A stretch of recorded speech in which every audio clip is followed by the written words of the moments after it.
Hello আমার প্রিয় শিক্ষার্থী বন্ধুরা, পরীক্ষার প্রস্তুতি চ্যানেলে তোমাদের স্বাগত। আশা করি তোমরা সবাই ভালো আছো। বন্ধুরা, আজকের ভিডিওতে আমি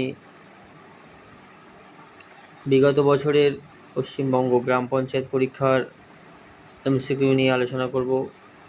তোমরা ভিডিওটি প্রথম থেকে শেষ পর্যন্ত দেখবে। কেমন ধরনের কেমন ধাঁচের প্রশ্ন আসে তোমরা বুঝতে পারবে, এবং প্রত্যেকটা প্রশ্ন তোমরা নিজেরা উত্তর দেওয়ার চেষ্টা করবে, আর কমেন্ট বক্সে জানিয়ে দেবে কার কত স্কোর হলো। তো চলো ভিডিওটি শুরু করি। প্রথমে আমি আলোচনা করব বাংলা ভাষা ও সাহিত্যের উপর বেশ কিছু গুরুত্বপূর্ণ প্রশ্ন, যেগুলো বিগত বছরে তোমাদের পরীক্ষায় এসেছিল। প্রথম প্রশ্ন দেখে নাও, পথের পাঁচালী উপন্যাসের রচয়িতাকে। এমন ধরনের প্রশ্ন তোমাদের পরীক্ষায় আসে, পথের পাঁচালী উপন্যাসের রচয়িতাকে। সঠিক উত্তরটি কমেন্ট করো। এই প্রশ্নের সঠিক উত্তর হয়ে যাবে বিভূতিভূষণ বন্দ্যোপাধ্যায়। বিড়াল তপস্বী বাগধারাটির সঠিক অর্থ কী? অপশানগুলো দেখে নাও। সাধু, কপট ব্যক্তি না ভণ্ডলোক, কুঁড়ে মানুষ না অতি চালাক। এই প্রশ্নের সঠিক উত্তর কপট ব্যক্তি বা ভণ্ডলোক। পরবর্তী প্রশ্ন, বনফুল কার ছদ্মনাম? অপশানগুলো দেখে নাও। বলাচাঁদ মুখোপাধ্যায়, শরদিন্দু বন্দ্যোপাধ্যায়, সমরেশ বসু আর প্রমথ চৌধুরী। এই প্রশ্নের সঠিক উত্তর হয়ে যাবে বলাচাঁদ মুখোপাধ্যায়। পরবর্তী প্রশ্ন, নিচের কোনটি সঠিক সন্ধি বিচ্ছেদ? এখানে 4টে সন্ধি বিচ্ছেদ আছে, যেটা সঠিক মনে হবে সেটাই তোমরা টিক দেবে। এমন ধরনের প্রশ্ন এসেছিল। প্রথমে আছে ধনুষ্টঙ্কার, তারপর আছে নিশ্চয়, তারপর সজ্জন না সব কটা। এখানে সঠিক উত্তর হয়ে যাবে নিশ্চয়, নিযুক্ত চয়, এটা সঠিক উত্তর। ভিডিওটি যদি তোমার ভালো লেগে থাকে লাইক করে দেবো এবং বন্ধুদেরকে শেয়ার করে দিও। আর যারা নতুন এসেছে তারা চ্যানেলটিকে সাবস্ক্রাইব করে পাশে থাকা বেল আইকনটিকে প্রেস করে অল করে রাখবে। আগামী দিনে এমনই গুরুত্বপূর্ণ ভিডিও সবার আগে তোমার কাছে পৌঁছে যাবে। এখন দেখে নাও ইতিহাস থেকে কেমন ধরনের প্রশ্ন পরীক্ষায় এসেছিল। প্রথম প্রশ্ন, ভারতের প্রথম স্বাধীনতা সংগ্রাম বা মহাবিদ্রোহ কত সালে হয়েছিল? বন্ধুরা, আশা করব তোমরা সবাই জানো মহাবিদ্রোহ হয়েছিল 1857 সালে। অপশান খ সঠিক উত্তর। সিরাজউদ্দৌলা কত সালে বাংলার নবাব হয়েছিলেন?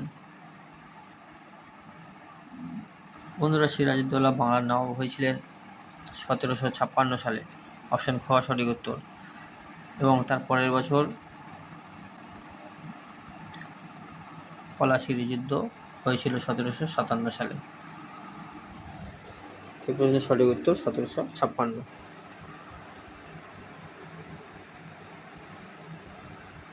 পরবর্তী প্রশ্ন, গান্ধীজির রাজনৈতিক গুরু কে ছিলেন? অপশানগুলো দেখে নাও। বাল গঙ্গাধর তিলক, গোপালকৃষ্ণ গোখলে, সুভাষচন্দ্র বসু না চিত্তরঞ্জন দাস।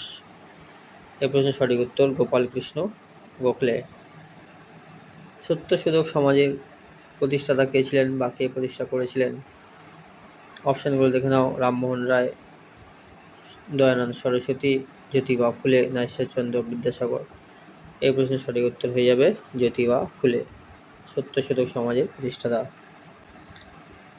এবার দেখে নাও ভূগোল থেকে কেমন প্রশ্ন তোমাদের এসেছিল।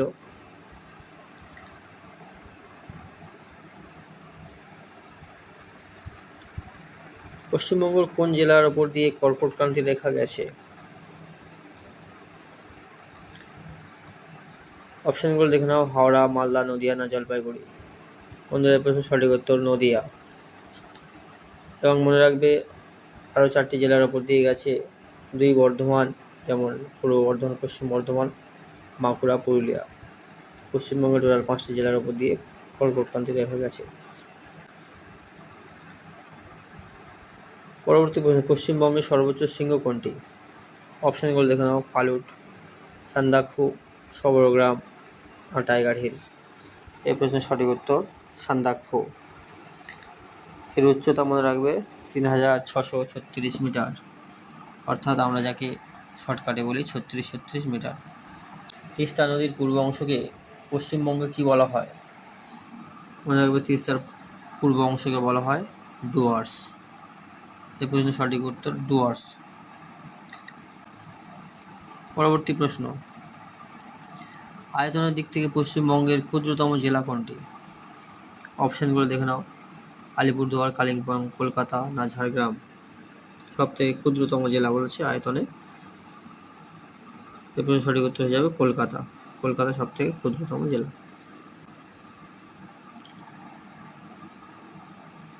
যদি ভিডিওটি ভালো লেগে থাকে লাইক, কমেন্ট এবং বন্ধুদেরকে শেয়ার করে দিও। সাধারণ জ্ঞান ও পঞ্চায়েত ব্যবস্থা থেকে কেমন প্রশ্ন এসেছিল দেখে নাও।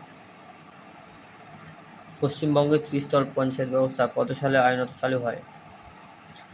এ পর্যন্ত সঠিক উত্তর মনে রাখবে 1973 সালে পশ্চিমবঙ্গ পঞ্চায়েত আইনের মাধ্যমে চালু হয়েছিল।